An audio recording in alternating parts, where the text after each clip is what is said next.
They don't pay actors like they used to. At least that's what Sydney Sweeney says. Apparently, people with multi-million-dollar homes, tens of millions of followers, cannot afford a 6-month work break. Why is it always people in California complaining about financial issues? She is a star in HBO's Euphoria, which is apparently a very, very big show. Personally, I don't watch it, haven't heard of it, but looking at it, she's not even the main draw to the show. The top casted person is Zendaya, who I have heard of and is a very big actress. That's not to say Sydney Sweeney is a small actress, it's just that I've never heard of her, and it's probably just not targeted to my demographic. But the fact that I haven't heard of her means that she's not someone like Tom Hanks, who is kind of like a household name nowadays. Sydney Sweeney has won multiple Emmy Awards, which is all fine and dandy, and she should be very proud of herself, and she also recently purchased a $3 million house. However, she did state that if she took a 6-month break from acting, she wouldn't be able to cover all her expenses, and that's where I take issue with, because she complains that actors do not get paid like how they used to. So I'm pulling up this article from Fortune, and of course, again, living in LA is going to be expensive. Can someone who is a very popular actress support themselves?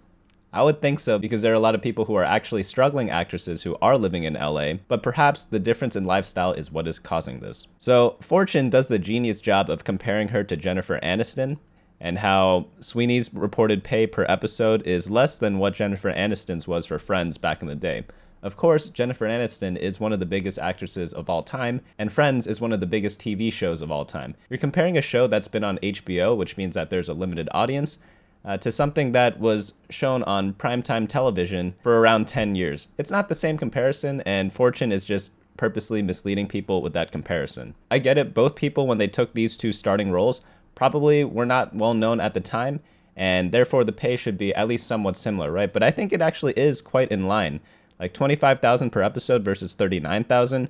That's not something that's outrageously different. The difference is around 56%, which may seem like a lot, but if you keep in mind that acting is a lot more competitive nowadays compared to what it was in the 90s, that is probably one of the causes for this difference in pay. Again, we're also comparing a show that's being shown on HBO, which is a paid-for platform, versus something on a major network. She complains that she is forced to take brand deals with top companies such as Miu Miu and Armani, and that she just wouldn't be able to afford her lifestyle without taking those. My question is, what is in your life that is so much more deserving than everyone else's, and how much are you even getting paid for these deals? I would assume it is quite a pretty penny. She then goes on to say that her mortgage costs less than her lawyer, manager, agent, and publicist. Turns out, hiring 4 highly paid people costs more than a $3 million mortgage. Well, if you're such a big star, you probably should hire a new agent, because if you're not making that much money, that person's probably not doing their job very properly. Same with the manager. One other thing to keep in mind is that whenever a celebrity starts getting really popular, they don't actually make all their money right away.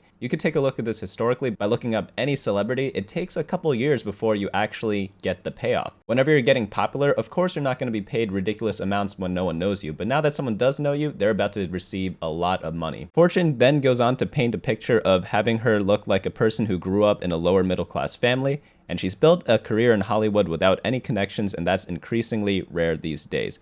I do applaud her for that. If that actually is true and she rose up in Hollywood without any connections, that is actually an amazing accomplishment. And in case you guys didn't know, Hollywood is like riddled with favoritism, nepotism, whatever you want to call it. Like, just look at Harvey Weinstein, guys. Whoever did the deed with him got the role before.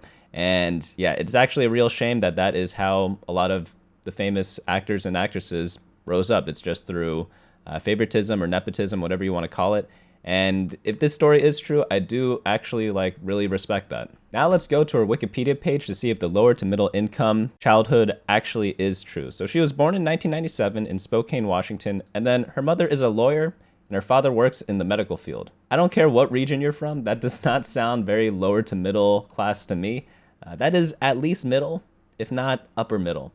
Dare I say, something even higher. But then we look below, and then she attended St. George's School, which is a private school. So if you're attending all of those, if you're doing ski team, if you're doing wakeboarding, I have to think that you weren't actually lower to middle class. This isn't to say that I'm disrespecting the fact that she did these things. It's just that Fortune is painting a picture where she's kind of like a rags to riches type of person, when I don't really think that was the case. In terms of brand deals, let's take a look at her following numbers. She has 13.9 million followers.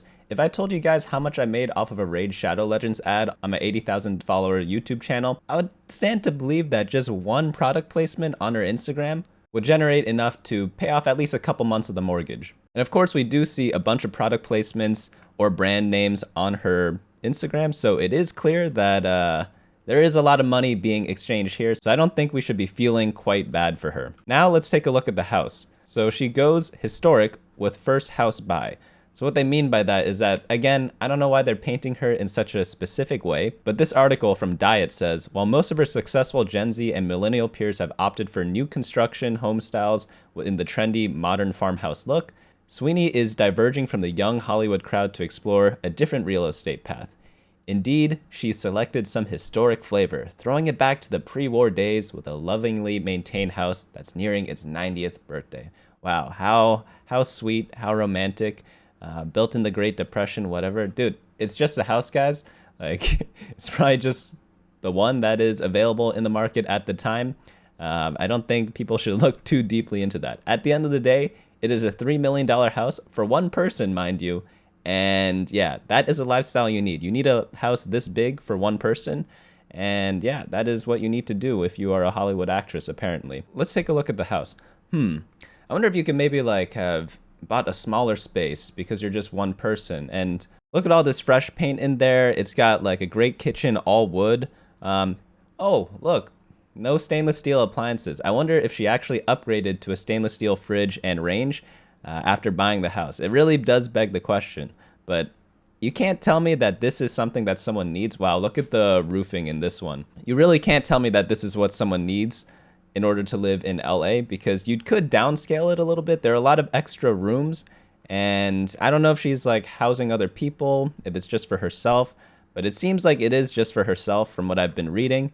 But please correct me if I'm wrong on that. Again, I'm not judging the lifestyle. If you want to live like that, you can. Just don't go publicly complain about money and how you need to be working the next 6 months in order to do so. Probably her manager or her agent, if this was actually true. I don't think it's true. But if it was actually true, get a new manager, get a new agent.